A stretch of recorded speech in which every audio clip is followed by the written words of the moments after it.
Welcome into Conversations with Paul Brown. Our guest today is Neil Paul with Visit Anderson, and we had talked earlier in an earlier show about the Bassmaster Classic, and what we're going to do is give you a behind-the-scenes look at what transpired and how the entire upstate benefited from these fishermen coming to the upstate in Lake Hartwell. We are primarily the marketing and promotions arm for Anderson County as it relates to travel and tourism. We're funded on accommodations tax, which is the small percentage tax you pay when you stay in overnight lodging, whether that's a hotel, a bed and breakfast, a place like that. And we're funded, state law says, because we're the designated tourism entity for Anderson County, that we are entitled to a minimum of 30% of those funds. I think the overall experience that it's provided me as a young director has been just invaluable. How did we come about getting Bassmaster interested originally in coming to Anderson County? Well, originally, and some of the details I'm going to gloss over because I wasn't here in 2008 when they came along, but as I recall and understand, that the 2008 Bassmaster Classic was originally slated for another community and another lake. And because most of the South was in a drought status in 2008, the lake, the fishery that they were going to fish in 2008 had reached a level and a point where they weren't able to fish it. And so the communities weren't able to host the event. And so Bass had to pull out and look for a secondary community. And actually Michael Malone, who's a gentleman that I work very closely with from the Bass end, he's responsible for like the community partnerships and those relationships. He had a contact, somebody that he's an old CVB guy and that he worked with when he was in the industry back in the Charlotte area, that was employed either at the TD Center or the arena, the old Bilo Center, and he made contact with them, and one thing led to another, and Greenville and Lake Hartwell hosted the 2008 Classic, but originally it was by default. They had a great experience, looked for an opportunity to come back. Anderson County saw a value in that Classic and the opportunity to bring them back, and subsequently had the plans for Green Pond and a facility on the lake that would host large tournaments. We know how that story's turned out, and Bass came in 15, and when they left in 2015, I was here at that time, but not the director. When they left in 2015, again, the message was not if we come back, but when we come back. It started with a lot of emails and a few conference calls, just kind of working out some of the details. We made the announcement February 15th, 2017, that the Classic would be back. Bass is currently in their 50th year as an organization. Ray Scott, the gentleman that founded Bass, and Bass is an acronym for Bass Angler Sportsman Society. Dream and this idea for an organization of bass fishermen that would not only compete in tournaments for prizes, but would also be leaders in conservation. They're just a tremendous organization, over 500,000 members across the country, really across the world. We had 52 anglers that came to Lake Hartwell. How were they chosen? The top 35 participants in points are included. Past winners? Only the most recent. So, for example, Jordan Lee won the Classic last year in Houston, Texas. He, by virtue of winning the Classic last year, he was automatically granted a berth in this year's Classic. The person that wins the Angler of the Year title gets an automatic bid into the next one. Then they also have a college series. The college champion gets a berth into the Classic, a nation series, the nation champion, and an open series. And so if you have guys throughout the year, that potentially guys could double qualify. Yeah, and so sometimes beyond those 35 points, you have guys make it. And this year Anderson County invited the National Guard to come in and basically practice what they normally do during any given exercise. Tell me how that came about and how cool that was to have them here. It was super awesome, one. And two, that is 110% the work of Matt Shell from Anderson County Parks. We had an opportunity last year in May of 2017. We hosted the American Bass Anglers for their military championship. And the same guard unit brought out only a section of that bridge, set it up, and did some training exercises and demonstrations with it. And that was something that we sort of tag teamed together last year because we thought it would be neat to have military exercises going on at the facility where a military tournament was taking place. And Matt saw a vision much greater than I did and saw where that bridge unit could be a platform for spectators for the Classic. And quite honest with you, he went to work on it, worked very, very hard, worked very closely with Anderson County and Bass and the National Guard unit. It provided an experience for spectators like no other. It really did. Our guest is Neil Paul. We're talking about the Bassmaster Classic that just concluded, and when we come back, we're going to go into more detail.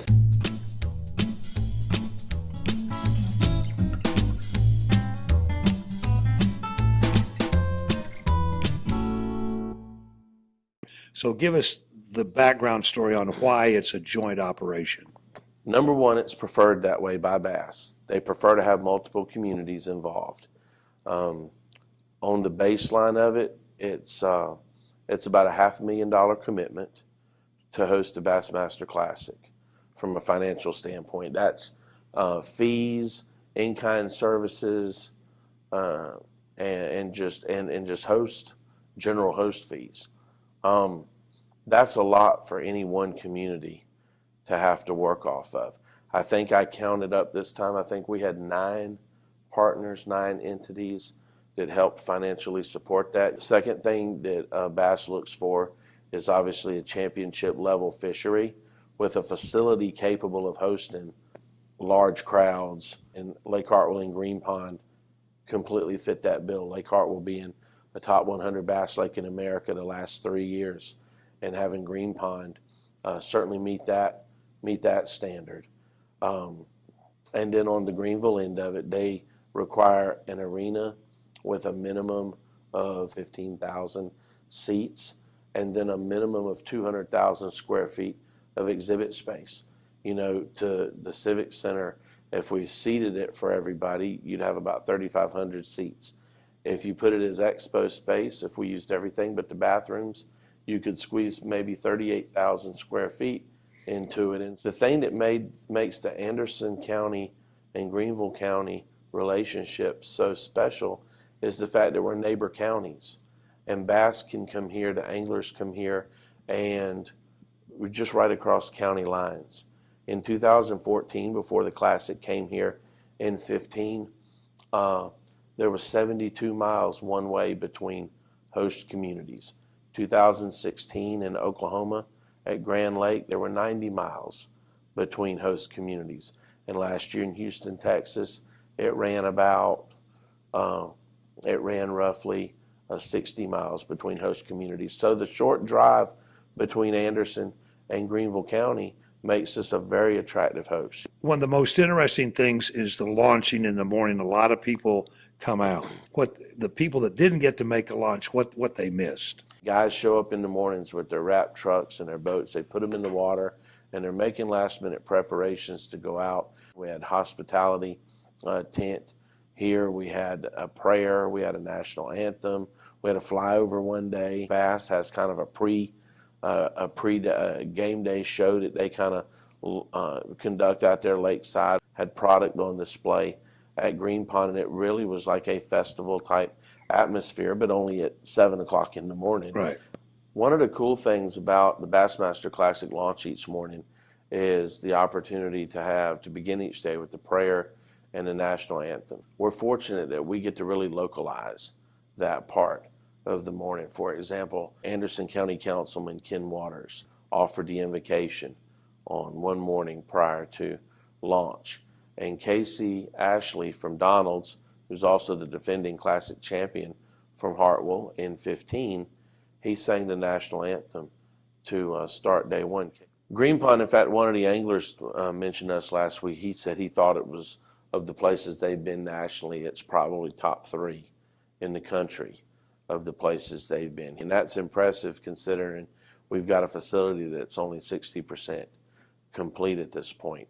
But the thing that the Bassmaster Classic has done for us as Anderson County is not only has it provided instant credibility, because Bass is regarded as the #1 organization in the country, and all the other organizations and weekend anglers want to fish where Bass fishes.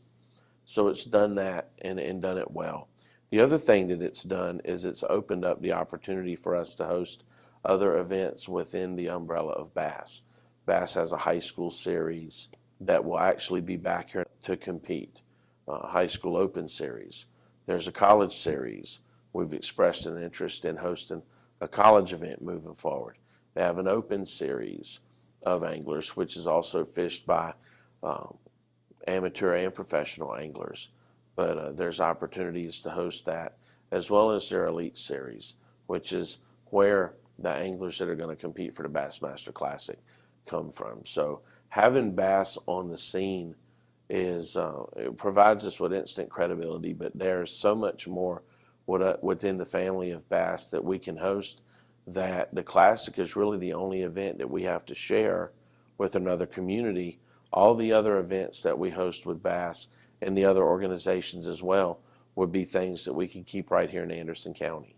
And then the finale of it, everybody goes to the well in Greenville, and describe that event. They go through fish check, make sure everybody's fish is alive, cared for, and enough water's play.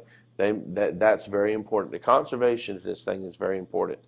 And so they go through what they call fish check, and then they drive to Greenville. Once they get to the arena in Greenville, they're checked again. They're lined up in a specific order, and then the arena is set up in a way that they drive their trucks and boats out. They get out, their fish are weighed. The minute those fish are weighed, they become property of the state of South Carolina. And South Carolina DNR takes control of the fish. They have 2 fish trucks. It's basically like a flatbed truck with a giant aquarium on the back of it. The fish go right back into those aquariums or tanks, and they're driven right back to Lake Hartwell and put back in the lake. I think the survival rate on that statistically is about 98%. That's correct. And I also learned that the fisherman, no matter what the size of the bass he catches, he can't keep it. That's correct. It goes back in the lake. That's correct. Yeah, if you go out and catch a 10-pounder on the lake, you've got to fight the urge to, you and I would fight the urge to want to take it home and get it hung on the wall. Those guys don't have that option. They're all turned loose. The weights are cumulative over the 3-day event, and an MC, Dave Mercer, that has been hired by Bass, and he's second to none. Yeah. And just does a great job building the atmosphere, building the suspense. He does a great job of drawing the crowd. He's that connection between the crowd and the arena and that angler on stage, and it creates a beautiful show. And then when the winner is finally announced, everybody goes nuts. Everybody goes nuts. What they do actually on the final day, they have a thing called the Super Six. So the 52 guys all fish Friday and Saturday. At the end of Saturday, 52 is cut down to 25. The 25 go out on Sunday and fish, and they come in and they're weighed in 25 to 7, back to 7. And whoever the leader is placed on what they call a hot seat on stage. And they roll the 6 through, 6 down to 1, and whoever has the largest weight goes to the hot seat. And finally, the last guy left with the most weight is the guy that wins the tournament. He's been fishing most of his life, but professionally, 4 years. It's a young guy, Jordan Lee. He's 26 years old now. He's from Coleman, Alabama.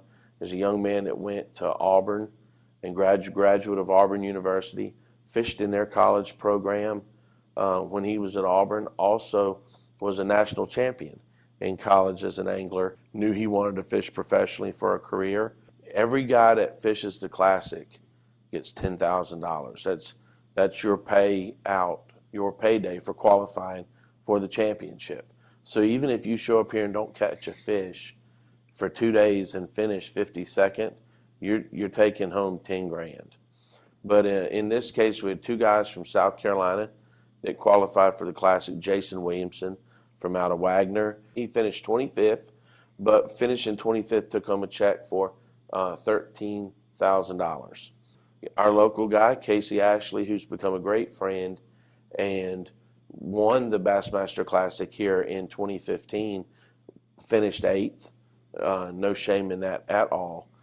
Finished 8th place and fished well, and took home, his payout was $21,000 for the weekend. You mentioned the Lee brothers.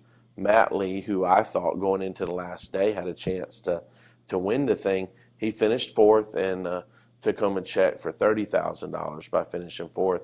And then his younger brother Jordan won his 2nd Classic in a row, and the payout $300,000 for the Classic champion. People have asked me, Neil, now do they get to keep that? They don't split that with their sponsors. That's their take. Oh no, that's their take. Absolutely. In fact, they're also getting paid by their sponsors. You look at those guys when you see them in pictures, when you see them on television or the internet or whatever. Every one of those logos on that jersey you're looking at, or that boat or that truck going down the road, they're all paying to be there. It's definitely a pay to play. But no, it's definitely theirs to keep, and that's why it's such a life changer to be able to win that, because back-to-back years cashing $300,000 checks, that'd be life changing for any of us. We've talked to Bass, and they have again said not if they're coming back, it's just a matter of time. This is win-win for everybody. It is, and the thing that we hear over and over from Bass is they're not treated in other places like they're treated when they come here. And the reason that we're going to bring people back here over and over again is because of the experience they have when they're here. And we put a lot of time and effort in providing the best experience that we could possibly give, and it helps to have a fishing community behind us. We have a community here that supports the lake, supports these anglers, and they see that when they come to town, and it just makes a great difference. And in closing, the attendance this year did what? 140, a little over 143,000 in attendance this year. Those are numbers taken by Greenville at the expo and at the weigh-ins, and numbers provided by Anderson County from the launch each morning, and it made it the most attended and most successful Classic in the 48-year history, and that we're very, very excited about. Our guest has been Neil Paul with Visit Anderson and talking about the Bassmaster Classic. Thanks for sharing your story with us, Neil, and we invite all of you to be back with us next week, same time, for our next edition of Conversations with Paul Brown. Until then, take care, everybody.